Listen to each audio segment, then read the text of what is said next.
So, Oak, have you thought about energy savings? Is this something that comes up in your life? It actually it does because my uncle works in sustainable systems as well. But it's funny because I feel like I'm impacted a lot by my environment, like what neighborhood I live in, because there's a lot of neighborhoods I've lived in that don't recycle. They don't pick up recycling. Sure.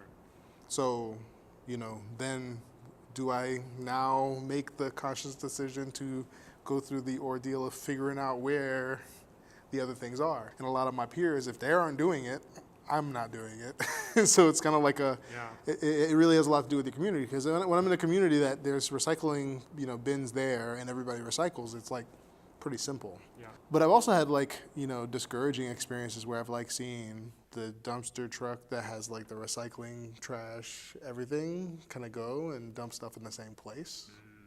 And sometimes they'll take everything into just the dumpster. And so for me, I was like, are they really following through with all this, or is there kind of a degree of lip service that's being paid to, yeah, we're conforming to these new changes and not really? Yeah, there's certainly there is a bunch of that, and I think it makes it really hard. You want to do the right thing, and the system is not in place for you to be able to do that.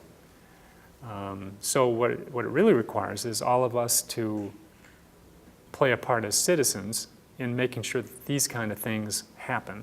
I'm actually on a local, it's called the Environmental Services Council in the city where I live. And we advise the city council on different environmental issues.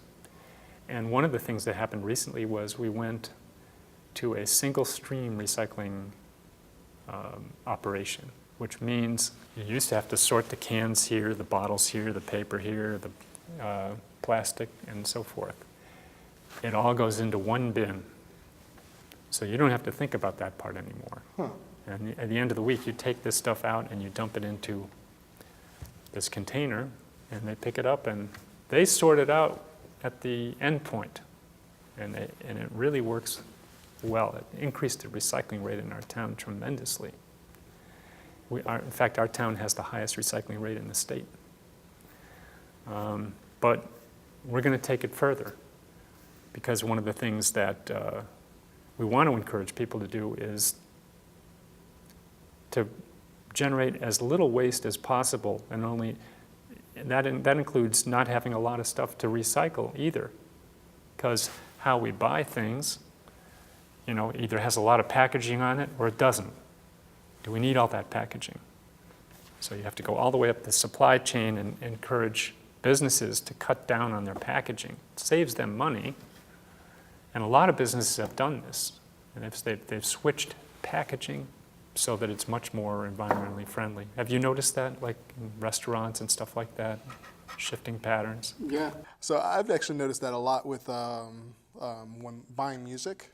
Remember the CD cases? How they used to be this long, big plastic crazy things? No, you had to take them to the counter. They had to sort those out. But that was a whole bunch of stuff that they had extra there. Right. And CD cases came with a bunch of extra stuff. Sometimes they came in those big paper boxes. It was just a lot of that going on. And it became actually kind of like an artsy statement when you had this sleeve. Just a sleeve with a CD in it with some paper stuff. Now they have a lot of information that you can just get online. Mm-hmm. So the same information that you would get from a full open CD listing, they'll post online in this kind of really cool interactive way. Or they'll reward you for buying the CD physically by having a certain amount of downloads, or just online you can access certain things for buying the CD. And we can actually bypass the CD itself by just downloading the music online as an MP3. True, and I think that's cool. I think that's going to be a very interesting conversation to have when it comes to what was the thrill of collecting music. Because it's a different, it's a different thing. Because if you were an audiophile, you wanted to pull out an LP, look at it, you really inspect it, check it out. Opened it up. It was a kind of a reverent process. So I think that the conversation between sustainability and kind of enjoyment of the art that is creation. Because I mean, there were some beautifully created, pieces of art that were there. So that'll be kind of tricky to figure out how then do you redistribute, because one of the conversations that I tend to have a lot is on also the kind of mass marketing and the mass production of things that makes it harder for specialized artists to do certain things with. Like, why can't tables that we have a lot more adornment and, craft to the way they are, be more solid than they tend to be? Well, because we have chosen to, enjoy that we can have 1 million of these shipped around the world easily, rather than have really well done, by the thousands.